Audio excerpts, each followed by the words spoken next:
Estimados estudiantes de la carrera de doctorado en cirugía dental, soy la licenciada Guadalupe Suncín y en este video veremos un resumen de la anatomía funcional del miembro inferior, sistema vascular e inervación.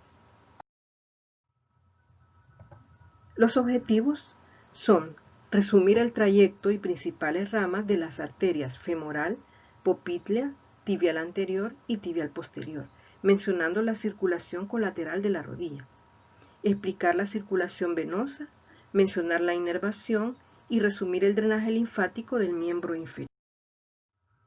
En cuanto a las arterias que irrigan el miembro inferior, estas vienen de la arteria ilíaca externa.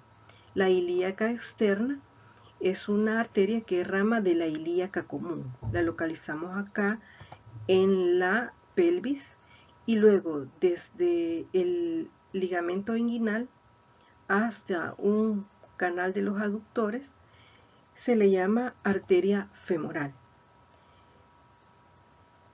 Se dirige posterior a la rodilla y ahí se le llama arteria poplítea. Luego la arteria poplítea se divide en dos ramas que va a irrigar a la pierna, tanto en la superficie anterior como el posterior y también al pie. Y estas dos arterias son la tibial anterior y la tibial posterior.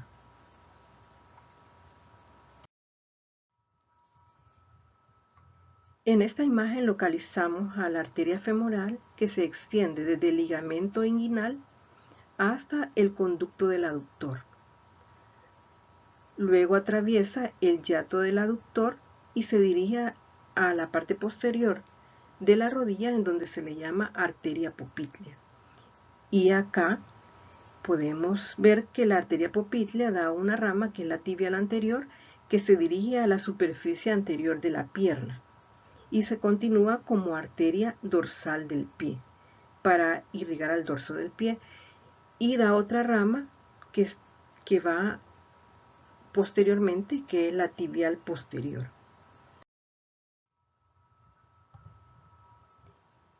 La arteria femoral, que es la que está irrigando los músculos del muslo, la mayoría de músculos del muslo, la localizamos a nivel del triángulo femoral o de escarpa.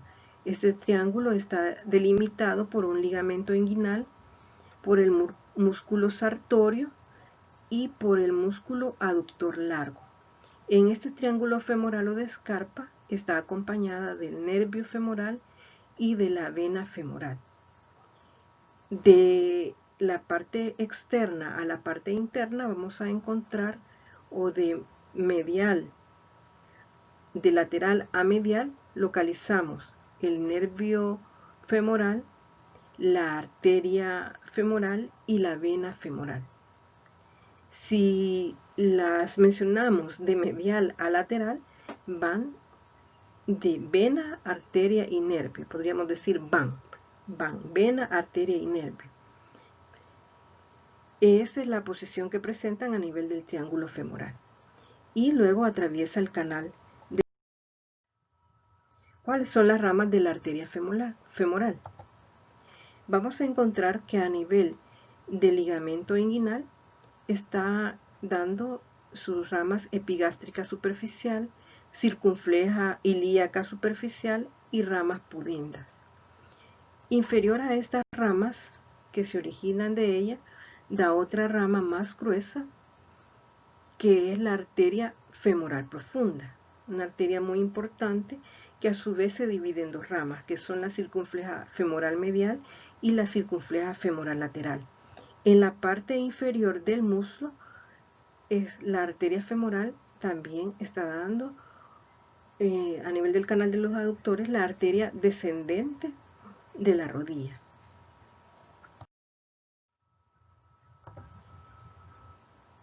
Las ramas de la arteria femoral profunda que acabamos de mencionar, que son la circunfleja femoral medial y la circunfleja femoral lateral.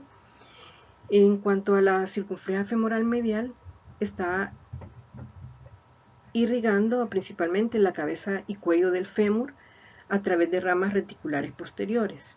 Y la circunfleja femoral lateral irriga músculos de la cara lateral del muslo. En esta imagen observamos la arteria femoral profunda. La arteria femoral profunda es una rama bastante gruesa de la arteria femoral y que está dando ramas también perforantes, ¿verdad?, para el fémur. Y las ramas importantes para la cabeza, cuello del fémur y para los músculos y la piel.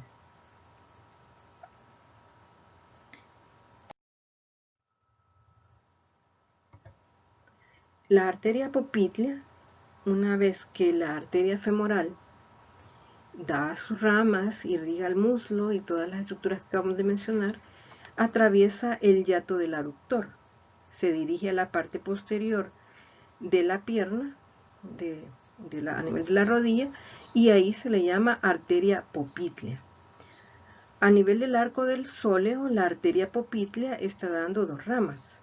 La arteria tibial anterior, que se dirige a la pierna en la parte anterior, y la arteria tibial posterior, que se extiende en la superficie posterior de la pierna. Se convierte en arteria plantar medial. Además, esta arteria tibial posterior da la rama peronea.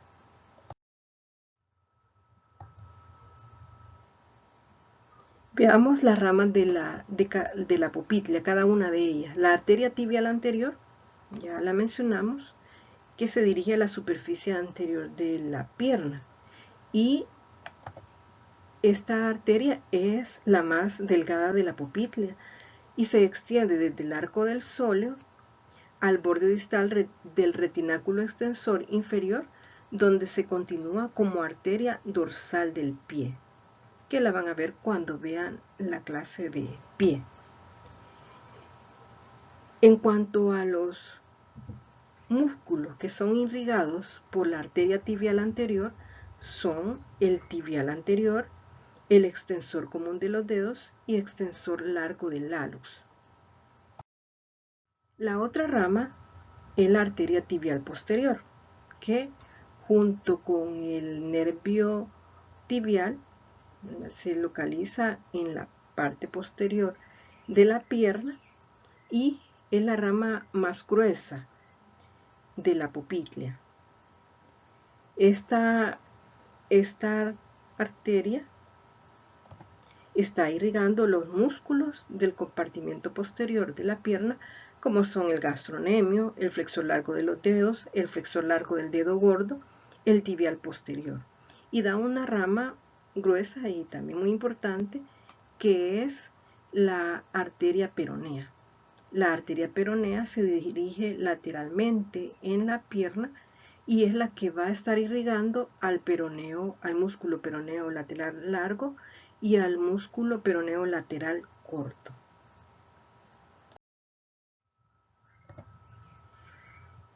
Estas arterias, la arteria popltea da varias ramas a nivel de la rodilla y ahí forma una anastomosis. Entre ellas se están anastomosando y de esta manera forman una circulación colateral capaz de mantener el aporte sanguíneo hacia la pierna, más que todo durante la flexión completa de la rodilla, en el cual puede doblarse la rodilla. Entonces esta circulación permite que fluya la sangre.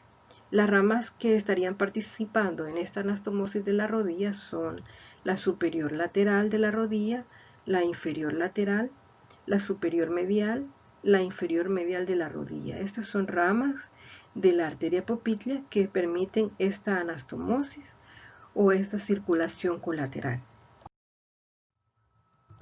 También en la parte anterior de la rodilla se da una anastomosis de ramas arteriales, principalmente que vienen de la arteria femoral, como son la descendente de la rodilla, con ramas que vienen de la arteria tibial anterior, como son la recurrente tibial anterior. De esta manera también se da una circulación colateral en la parte anterior. En cuanto a la circulación venosa del miembro inferior, el drenaje venoso es está dado tanto por venas superficiales como venas profundas. Las profundas acompañan a las arterias.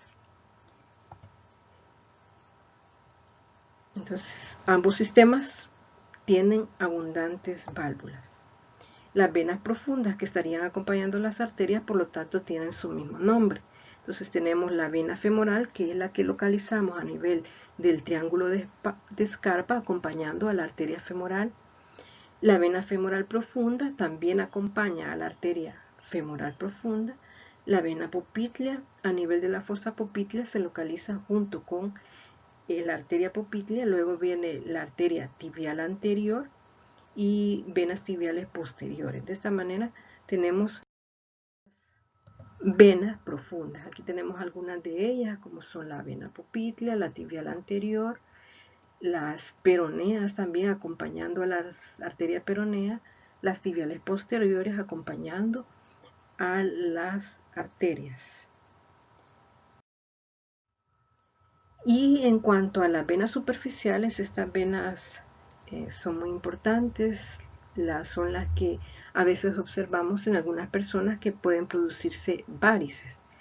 Entre ellas tenemos la vena safena magna, que es una vena que se origina en el arco venoso dorsal del pie y asciende en la parte anterior y medial de la pierna, luego asciende en la parte medial del muslo y ella va a ir a desembocar generalmente a nivel de la vena femoral. Desemboca en la vena femoral y ahí hay colaterales que van a desembocar en ella, como la circunfleja ilíaca superficial, epigástrica superficial y pudendas. Todas ellas van a desembocar a nivel de esta vena.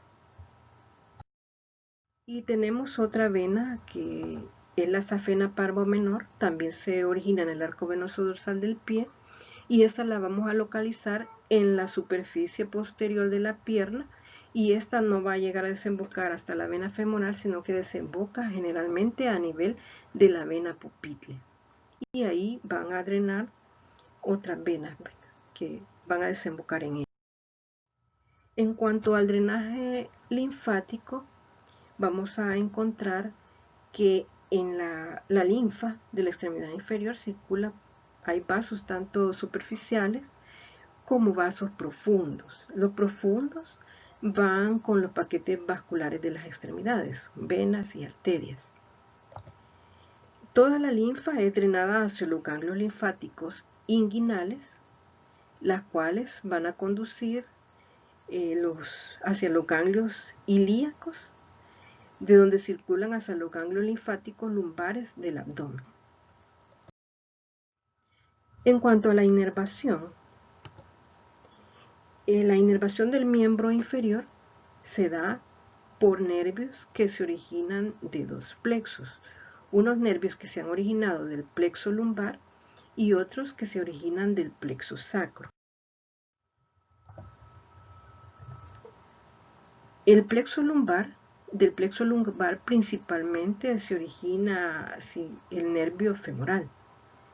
El nervio femoral que estaría inervando los músculos del compartimiento anterior del muslo. Y del plexo sacro tenemos un nervio bien importante, el más grueso de nuestro organismo, que es el nervio ciático. Este nervio ciático estaría inervando el muslo en la superficie posterior y la pierna tanto en la superficie posterior como anterior y el pie.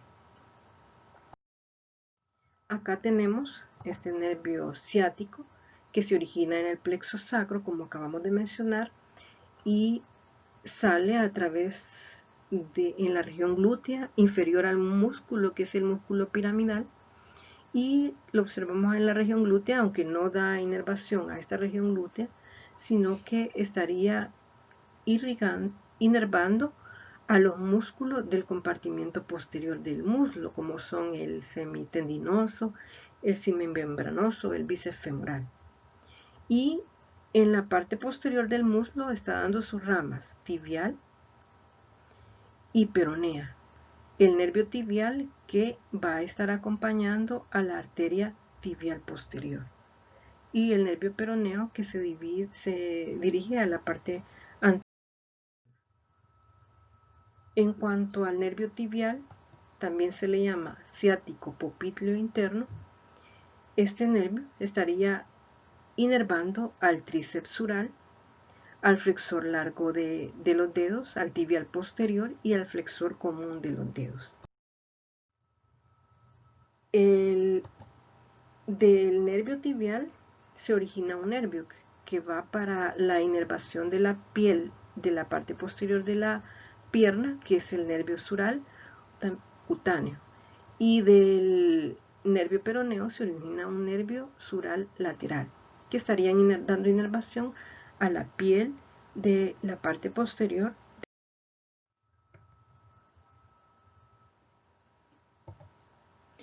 En cuanto al nervio peroneo, que al igual que la arteria tibial anterior se dirige a la parte anterior de la pierna, este se divide en un nervio peroneo superficial y uno profundo. El peroneo profundo estaría inervando a los músculos tibial anterior, al músculo extensor del dedo alus, extensor común de los dedos, al tercer peroneo, y en el pie al extensor corto de los dedos. Y el peroneo superficial, que también se le llama músculo cutáneo, se dirige a la parte lateral de la pierna y inerva el dorso. El dorso del pie también da ramas cutáneas para el dorso del pie.